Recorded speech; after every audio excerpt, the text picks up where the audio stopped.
En septembre dernier, j'arrivais à Gap pour prendre la responsabilité de la maison Saint-Marcelin. Pour ceux qui ne le savent pas, il s'agit de la maison qui accueille les prêtres aînés du diocèse. Quelques jours plus tard, je tombais sur Internet sur un article qui me faisait prendre conscience de la chance que j'avais d'être au service de prêtres aînés. Cet article en question reprenait une homélie prononcée par le pape François quelques jours auparavant. Ce qu'il disait alors m'intéressait. Il évoquait les prêtres et les religieuses qui vivent en maison de retraite. Il disait, je le cite, « Il me vient dans le cœur le souvenir de ces sanctuaires de sainteté que sont les maisons de retraite des prêtres et des sœurs.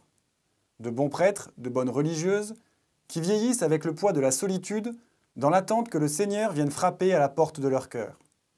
Ce sont de véritables sanctuaires de sainteté que nous avons dans l'Église, ne les oublions pas. » En prononçant ces paroles, le pape François a rappelé la grandeur du don total.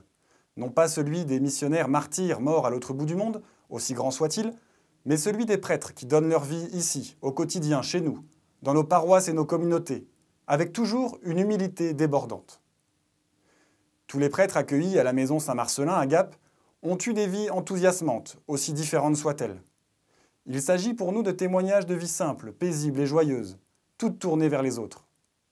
Aujourd'hui, comme tout un chacun, la vieillesse les rattrape. Comme pour toute personne âgée, il s'agit d'un dépouillement difficile, dur parfois. L'appréhension, l'angoisse, le doute font partie de cette étape de la vie. Mais en les côtoyant chaque jour à la maison Saint-Marcelin, je peux en témoigner, c'est dans le dépouillement de la vieillesse que ces prêtres se rapprochent toujours plus du ciel, confiants dans la bonté et la miséricorde du Seigneur.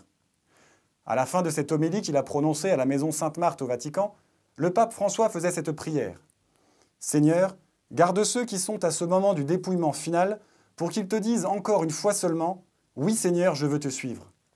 Quel que soit notre âge, prêtre ou laïc, homme ou femme, nous sommes appelés à ce dépouillement pour devenir nous aussi des sanctuaires de sainteté comme le disait le pape. Nos prêtres âgés nous montrent la route, ils nous montrent l'exemple, alors que ce carême soit pour nous aussi l'occasion de se dépouiller et de redire « Oui Seigneur, je veux te suivre, bon dépouillement et bon carême ».